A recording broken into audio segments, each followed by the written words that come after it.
Guys, ഇന്ന് നമുക്ക് നമ്മളെ മുഫ്ലി പാണക്കാടിന്റെ അൽഫലായാലൊന്ന് പാടാം. ഓക്കെ,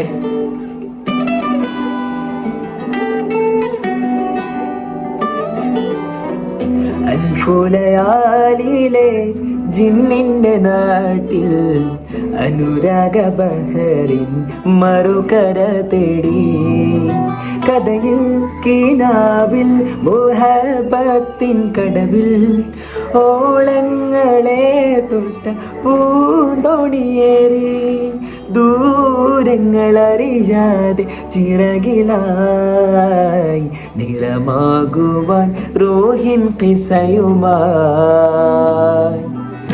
അൽഫുലയാലിലെ ജിന്നിന്റെ നാട്ടിൽ അനുരാഗ ബഹറിൻ മറുകര തേടി.